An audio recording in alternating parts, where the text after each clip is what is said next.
Mana Crypt has been banned from Commander, and the reasoning doesn't quite make sense. After the abrupt banning of Nadu Winged Wisdom, Dockside Extortionist, Jeweled Lotus, and Mana Crypt from the Commander format, I found myself tossing and turning in my bed instead of deep within fitful slumber. It's 4 a.m., I haven't played Commander in months, yet still, here I am processing the shock and stupor from yesterday's ban list update. The only card I'm going to talk about in depth is Mana Crypt.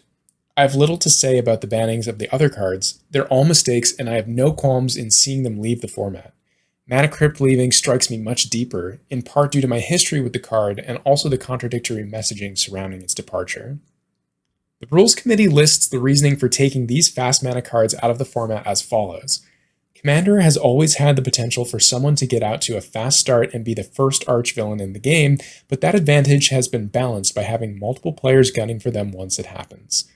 In the past few years, notably since Strixhaven, we have seen a pattern of stronger mid-game cards, and that's leading to the player who skips past the early game being able to snowball their advantage straight through to the win. Occasional games like that are fine, but it shouldn't be common, and we're taking steps to bring that frequency down a bit by banning 3 of the most explosive plays in the format. And the reasoning for the banning of the subject matter for today, Mana Crypts. Coming down for no mana on turn 1, it's quite possible to have the explosive start of Mana Crypt into Signet or Talisman, land and another Signet, leaving that player untapping 5 mana on turn 2. In games going 12 plus turns, the accumulated threat of damage from Mana Crypt provides a reasonable counterbalance for its explosive effect, but when you are snowballing to a turn 6 to 8 win, it's a meaningless drawback. So let's break down that first paragraph. Commander has always had the potential for someone to get out to a fast start and be the first arch-villain in the game, but that advantage has been balanced by having multiple players gunning for them once it happens. This is true. In the past few years, notably since Strixhaven, we have seen a pattern of stronger mid-game cards, and that's leading to the player who skips past the early game being able to snowball their advantage straight through to the win.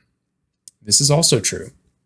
When cards like Smothering Tithe, Trouble in Pairs, Rhystic Study establish themselves early, the resources accrued by being multiple turns ahead of the remainder of the table can functionally end the game as those spells resolve.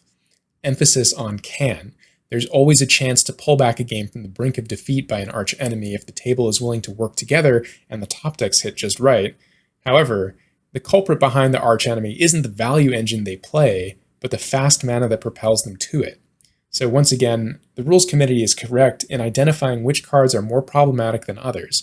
Banning the enablers and not the payoffs has been a philosophy cited for bannings in the other Magic formats. Sorin Imperious Bloodlord was recently removed from the Pioneer format for this exact reason. The next statement, occasional games like that are fine, but it shouldn't be common, and we're taking steps to bring that frequency down a bit by banning 3 of the most explosive plays in the format. Put a pin in this. We'll come back to it later. Let's revisit the reasoning behind the removal of Mana Crypt. Coming down for no mana on turn 1, it's quite possible to have the explosive start of Mana Crypt into Signet or Talisman, land, and another Signet, leaving that player untapping 5 mana on turn 2. Okay, that makes sense. It is quite possible to snowball the game with Mana Crypt. In games going 12 plus turns, the accumulated threat of damage from Mana Crypt provides a reasonable counterbalance for its explosive effect, but when you're snowballing to a turn 6 to 8 win, it's a meaningless drawback. This point also makes sense. As an aside, I've died to my own Crypt after being focused by other players at the table on more than one occasion, but I still concur with their sentiment. In most games, it's as if Mana Crypt doesn't have any other text besides its mana ability. It's as if it's almost functionally identical to Sol Ring. Let's now review the statement on Sol Ring. We should also talk about the elephant in the room. We're not banning Sol Ring and have no desire to. Yes, based on the criteria we've talked about here, it would be banned. Sol Ring is the iconic card of the format, and it's sufficiently tied to the identity of the format that it defies the laws of physics in a way that no other card does. Banning Sol Ring would be fundamentally changing the identity of the format. We aren't trying to eliminate all explosive starts. It happening every once in a while is exciting. And removing the other 3 cards geometrically reduces the number of hands capable of substantial above-curve mana generation in the first few turns. So here's my problem with this. I could replace the card Soul Ring with the card Mana Crypt in the above statement, and the sentiment would still ring true. Mana Crypt has been deeply entrenched in the identity of the Commander format in the same way that Soul Ring has. If you ask a player that's aware of the card Mana Crypt in what format does it see the most play, Commander is the answer. While it does see play in Vintage and Cube, its most iconic home is in Commander. I disagree with the idea that banning Soul Ring is fundamentally changing the identity of Commander. Explosive starts are still possible even without it. Land plus Lotus Petal or Mox Diamond allow for a turn 1 Signet, green has Burgeoning, black can play Dark Ritual into Worn Power Stone, Black Market Connections, or Necropotence. The rate at which players see these explosive turn 1 plays is much less frequent than the turn 1 play of a Soul Ring into whatever BS that player has all ready to go. By removing Soul Ring and Mana Crypt from the format, the rules community would be signaling more strongly their want for deck diversity and a lack of explosive opening turns. The opening statement of the cards section in their announcement is this: the philosophy of Commander prioritizes creativity, and one of the ways we have historically reflected that in the rules and ban lists is to encourage a slower pace of game than traditional formats. This gives decks time and space to develop and do different things. We have a goal to make it easier for players who enjoy slower, more social games to have an environment for them to explore. Where is the creativity in playing a Soul Ring on turn 1? How does Soul Ring encourage a slower pace of play? Do games end up being more social when an archvillain is spawned immediately at the start of the game?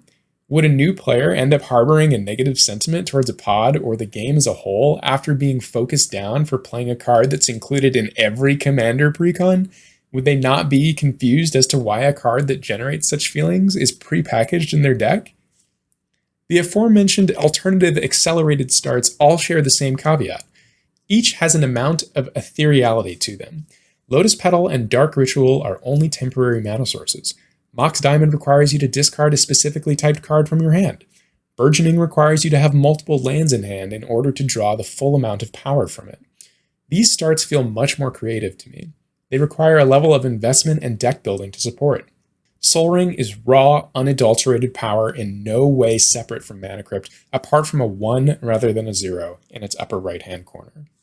By banning Soul Ring, the Rules Committee actually upholds their sentiment about wanting to reduce the frequency of explosive turns. Banning Mana Crypt certainly lowers that frequency, but the number of players that have a Soul Ring in their collection eclipses the number that include Mana Crypt tenfold. I play Commander so that my cards that don't fit in other formats can find a home. I'm sad and disappointed to lose the safe space Mana Crypt had. I haven't played Commander in over 6 months, and I still feel the impact of the bans from yesterday. The number of times I've been beaten by a turn 1 Soul Ring is much more occasional than the frequency I've lost to a turn 1 Mana Crypt. That being said, I understand the optics of leaving Crypt legal whilst axing Soul Ring. That move would telegraph the notion that Commander is pay to play or pay to win.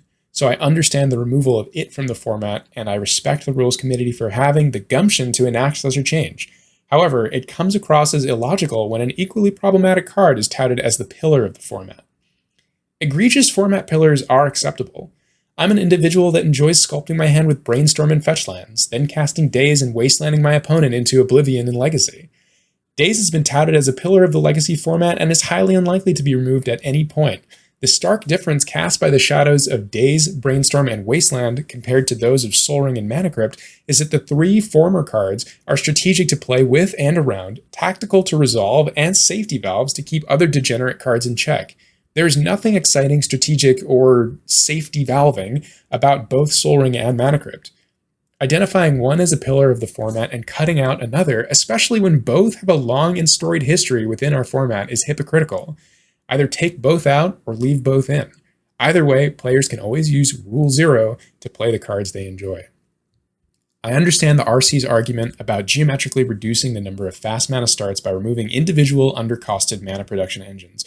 However, it seems the grace extending to Soul Ring is only given because of its accessibility, which, to be fair, is an honest and valid reason to remove another card from the format. That's why the Moxen and majority of Power 9 are banned.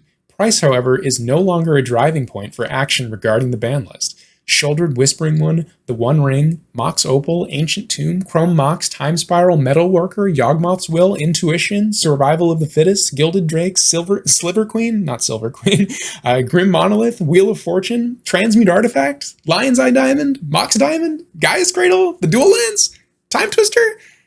These are all cards that have egregious price points and mostly unique effects that are given a pass.